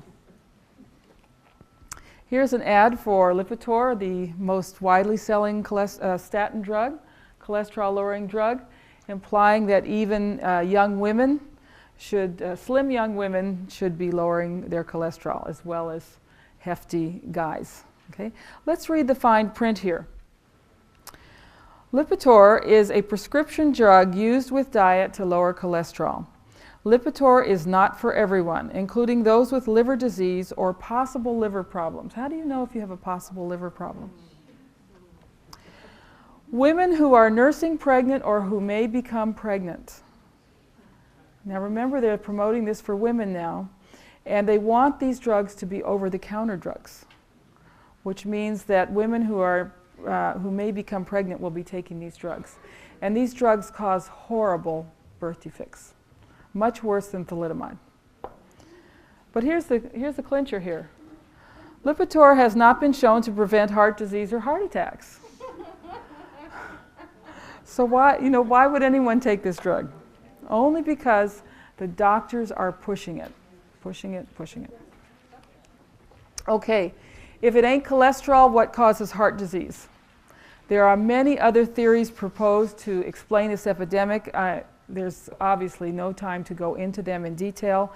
We start with Dr. Weston Price. who looked at heart disease and vitamin levels back in the 30s. And he thought that heart disease was caused by a deficiency of vitamins A and D in animal fats. In the spring and fall, when these levels were high in the animal fats, people had less heart disease, less deaths from heart attack. But there are other good theories: refined carbohydrates, trans fats, vegetable oils, oxidized cholesterol and oxidized fats, various deficiencies, including a very new proposition here, vitamin K2 deficiency, which is found where? In animal fats and organ meats. The researchers from Holland are predicting that within 10 years we will define heart disease as a vitamin K deficiency, because vitamin K prevents the calcification of the arteries. Heated milk protein, there's very good evidence that pasteurization makes milk atherogenic. There's a theory about homogenization in heart disease, and many, many other very interesting theories, one by a Brazilian researcher having to do with acidosis of the heart. The problem is that there's no money to explore these theories. All of the research money is funneled through the National Heart, Lung, and Blood Institute, and this agency is firmly wedded to the lipid hypothesis. So the few brave researchers who propose other theories don't get enough research money to follow through and find out if they're true. And probably all of these have some bearing on heart disease. These were Dr. Price's charts. He looked at 16 different districts. The parabola is hours of sunlight. The dotted line is levels of fat-soluble vitamins A and D and local butter. And the solid line is deaths from heart disease and infectious disease in local hospitals. And there was an inverse relationship, even showing this little dip here where the vitamins were lower in the summer, midsummer, then you got a little rise in deaths from heart attack and infection. And he found this pattern all over the United States. And where do we get these vitamins A, D, and K? From our seafoods and our grass-fed land animals, all of the foods that have been demonized that we are told not to eat. Well, we don't eat insects, of course. Butter and cream and egg yolks, liver and organ meats, and animal fats from grass-fed animals. And the latest victim to the demonization is the seafoods, which our government is warning us about as being sources of mercury. And there's actually always been mercury in seafoods, and many studies showing that people who eat a lot of seafoods have no problem with mercury. So who profits? Follow the money. This is a huge industry that you basically are paying for. Cholesterol testing and treatment is at least $100 billion a year. These drugs are very expensive and very profitable. Then, of course, the foods that we are told to eat, the hydrogenated fats and fabricated foods, that's actually our biggest industry. It's bigger than the aerospace industry, bigger than the automobile industry. Cancer and other diseases caused by these foods is another huge industry. And then, of course, very tragically, growth failure and learning disabilities in children, which takes its toll not only monetarily on our families, but also emotionally. Well, I like to cook, so I'll end with a recipe. This is a recipe for a healthcare crisis and enormous profits. The ingredients, as you have seen, are greed, envy, ignorance, manipulation, cunning, extortion, lies, and fraud. And here are the instructions. 1. Conspire to convince the populace that the natural whole foods that have nourished mankind for millennia, such as eggs, butter, whole raw milk, and red meat, are dangerous and unhealthy. 2. Train the medical profession to advocate antibiotics, vaccinations, fluoride, and fabricated foods as scientifically proven methods for preventing illness. 3. Ignore or suppress healing methods that work. Claim that real diseases have no cure or do not exist. If you're suffering from hypoglycemia or fibromyalgia or chronic fatigue, something that they can't cure with a pill or a drug, and you keep coming back to the doctor with all these symptoms, you know what? It's all in your head. And you're sent off to a psychologist and given an antidepressant. Finally, 4, define normal human conditions, such as menopause. They've made a disease out of menopause too. Define normal human conditions such as menopause and average cholesterol levels as illnesses, which must be treated with expensive drugs that create serious side effects. Then you stew, broil, half bake, or boil as the occasion requires, and this serves 300 million people. And that is the oiling of America. Thank you. Thank you.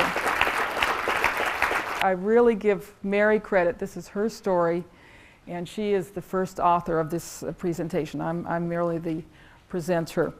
She's a real American hero. So I am happy to answer questions. I'll leave this up on the board. If you're wondering what to do next, follow the principles of traditional diets, which basically always maximize the nutrients in the food, whereas modern diets are based on processed foods that minimize the nutrients in our food. So we'll take some questions. I'm confused by my oils. So grapeseed oil would be polysaturated, Okay. correct? Which oils do you want me to come? Grapeseed oil, And grapeseed oil. Any other oils? canola.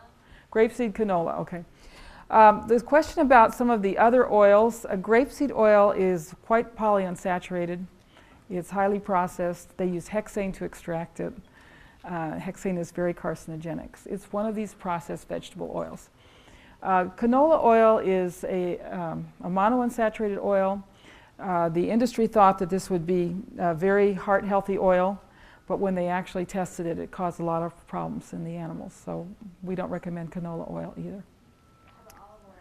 Olive oil is fine in small amounts used in salads. That's what we use. But basically what you cook with should be saturated fats, because the saturated fats are stable.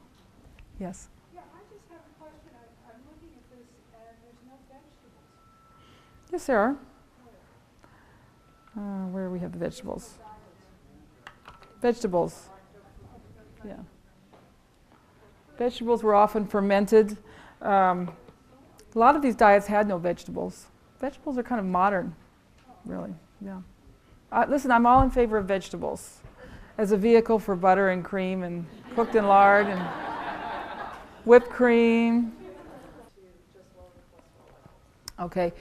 This is the point that's being made here is about statins. Do they have some benefit? Because the questioner here was describing some patients who've been on statins for a long time.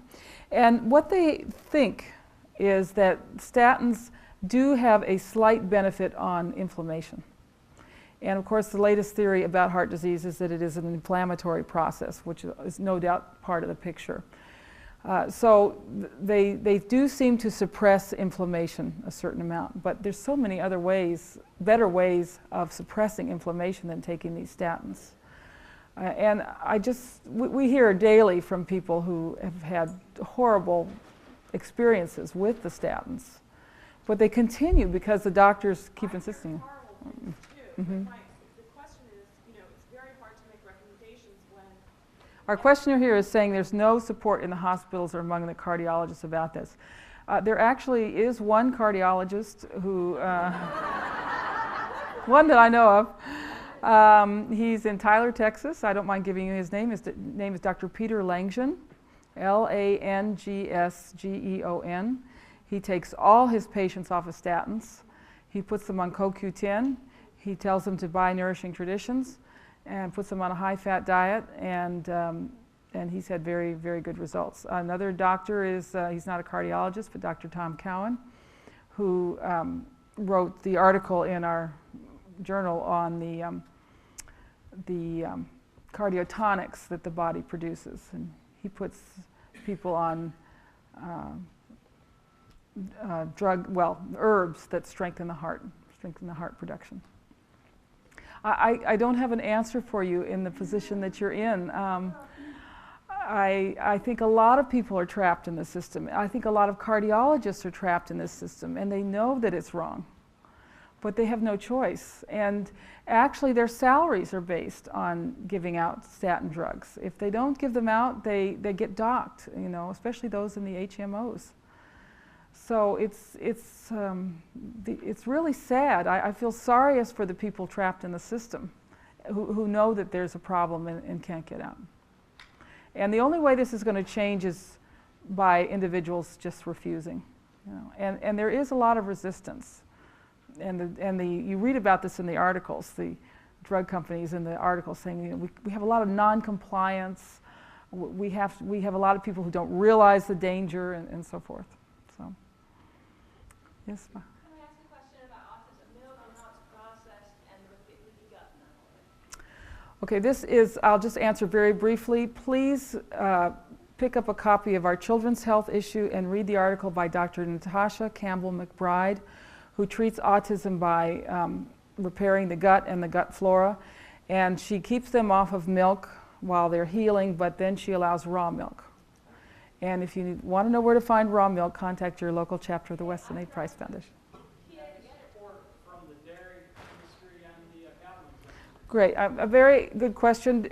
Since I advocate butter and red meats, do we have support from the dairymen's industry and the cattle industry? No, we do not have any support from industry. Now, we have a lot of farmers who are members, and we support small farmers. And some of them have given us small donations, but we do not have any support from these industry. In fact, we are the dairy industry's worst enemy because we really tell people how bad commercial milk is. We promote raw milk purchased directly from the farm. On the red meat, we're not particularly advocating eating a lot of meat, certainly not lean meat. The meat that you eat should be with the fat, and you should not just be eating the meat. You should be eating the organs, the fat, and using the bones to make broth. So we advocate the whole animal. But shouldn't they be organic? Yes, and to add to that, we recommend grass-fed animal products, and we recommend buying them directly from farmers. So this is getting around those industries. Yes? I heard something, so this is he said, she said, but what is your position on non-fat? Let me just say this. Would I say that I never ate chocolate? No. I occasionally eat a piece of chocolate. But I'm certainly not recommending it as being consumed frequently. It does contain a caffeine-like substance, and it's very sweet. So keep chocolate as a special treat. And when you eat chocolate, eat your chocolate. Let's see what we have back here. Yes. Okay, the question is that to infer that lowering cholesterol from statins, I shouldn't make the leap that it's bad to lower cholesterol from statins. But that's what they found. And this is what they found in the Honolulu Heart Study, that if you lower your cholesterol and you do it over a number of years, you have a greater... Yeah. It's just lowering it. And the lower they go, the more the problem. Now, this lady is very right. Low cholesterol is really a problem. You can't digest fats, you can't heal, you have a lot of mental problems and so forth. And it's actually much more difficult to raise somebody's cholesterol than to lower it. Very often a very low cholesterol is a sign that something is quite wrong. It could be an infection, a hepatitis, and so you have to look for what is causing this cholesterol to be so low. But don't you have to not qualify, but also say what is normal, because there is the industry normal and Yes. medical normal, and what is normal would just be around 220 when people are just tested. Right. The population. Yeah, you know, everybody's different. Some people need more cholesterol. If you're in a very high-stress job, you need more cholesterol and so forth. If you're growing, you need more cholesterol. But, you know, just off the top of my head, I'd say anything between 180 and 300 is normal. But the thing is, if it's over 300, you really don't have to worry either. So I mean, no one should be tested? I've never been tested. It's a complete waste of time and money, you know? Yeah. What's your take on HDL? On HDL? Well, the theory is that HDL is good and that LDL is bad. And HDL is good because all cholesterol is good. I just disagree with the part about LDL being bad. So, but yeah, HDL it's all good. Having low HDL level, related to having, for example, heart disease. The question is, having a low HDL, is that related to increased risk of heart disease? I don't know. I don't know. Yeah. Can you rid yourself of trans fats, or does it stay in your body? The question is, can you rid yourself of trans fats? Yes, the body is always turning over and replacing fats in the body, but the interesting thing is it takes longer for the trans fats. It takes longer for them to be replaced. They seem to be very tenacious. We're not sure why. So it might take a few years. And that's why, you need to be patient when you're trying to get back on track with a real good healthy diet. It might take a while for all of your problems to go away. In the middle here?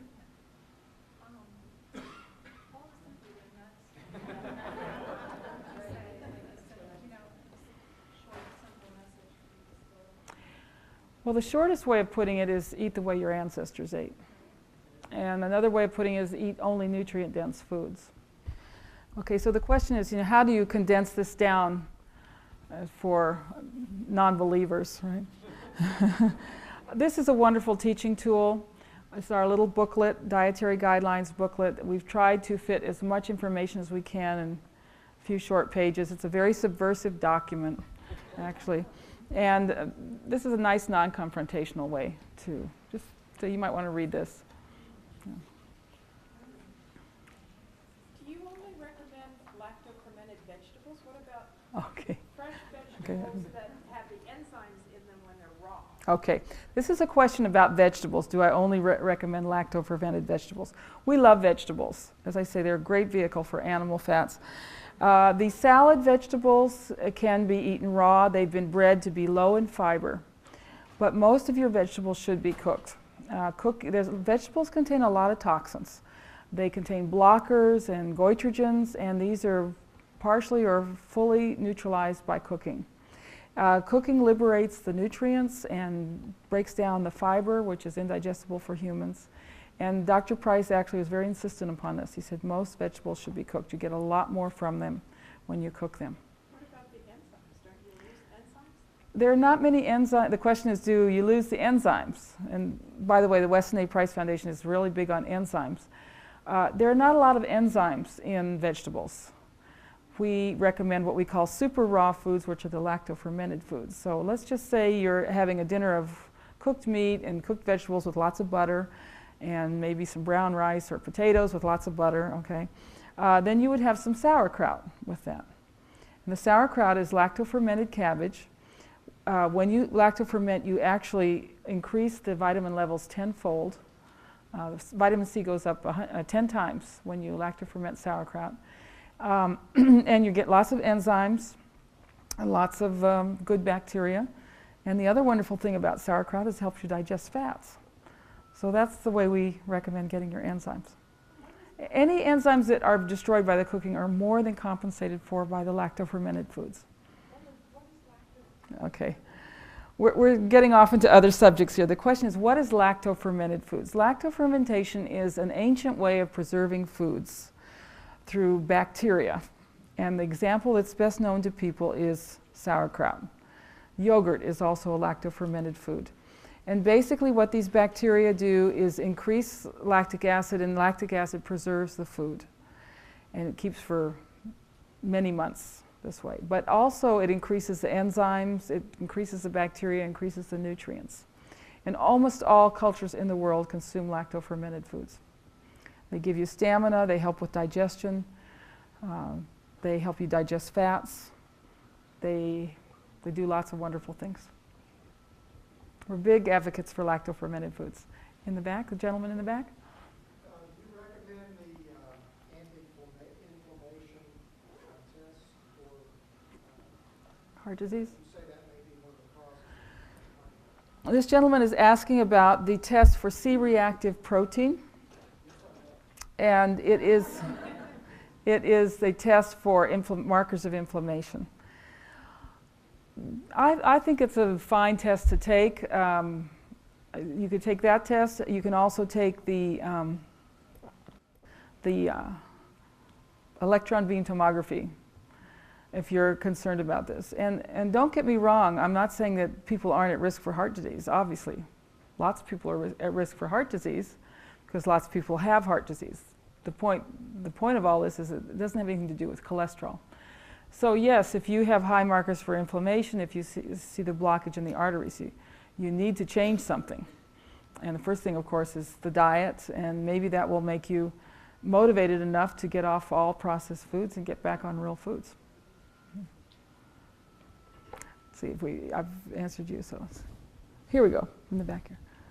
Do you recommend any ways to reduce plaque in your arteries? Do I recommend any way to reduce plaque in the arteries? I think our diet will do this. I think getting on lots of vitamin K, which is in grass-fed butter, it's in organ meats like liver. Cheese is a great source of vitamin K. This can help a lot. We've had people tell us that they've had these tests for artery blockage and then gone back after being on our diet, and it's better. There have even been some, 1 or 2 studies which indicate, there's no complete proof, that the saturated fats really do help reduce blockage. Yes? So not appropriate. My feeling on this is that if you get the person on a good diet, the cholesterol will go to the level it's supposed to be for them. And who knows what it's supposed to be? We just don't know, really. There's been so much bias in all of this that we just don't know. Okay, this is a question about people who like our message, want to eat animal foods, but the concern about the toxins in the animal foods. And toxins do accumulate in the fats. That's the fats store toxins. But you know, the toxins are everywhere. If they're going down to the supermarket, they're getting toxins on the fruit and vegetables, they're getting them in the vegetable oils, they're everywhere. They're in the bread. There's at least 10 applications of chemicals on wheat from seeding to harvest, and then they're sprayed with chemicals in storage. So the chemicals are everywhere. What I was saying though is it better for them to go ahead and get that Delmonico steak at the grocery store rather than the leaner piece of meat, even though it might have more? My answer to that is yes. It's still better to get the fat on the meat, and it's certainly important for them to eat some liver. I would get calf's liver rather than beef liver because the calf's liver is not going to be as toxic. And there's lots and lots of good things in liver that help your body deal with toxins. We actually did an article in our magazine. It's on our website called On Dioxins, which is basically what all these toxins are. And you know, your body has a mechanism for dealing with dioxins up to a certain amount, and that mechanism is vitamin A. So liver is your best source of vitamin A. And we also recommend cod liver oil. So we've always been exposed to chemicals. You know, in the past we lived in cottages with fires going all the time, and smoke is loaded with chemicals. So a healthy body knows how to deal with these chemicals, including the chemicals that would be in the fat. So it's always a balance of, you know, what you're exposed to and what your resistance is. Okay, but the real change has been in the fats and oils. That has been the big change in this century.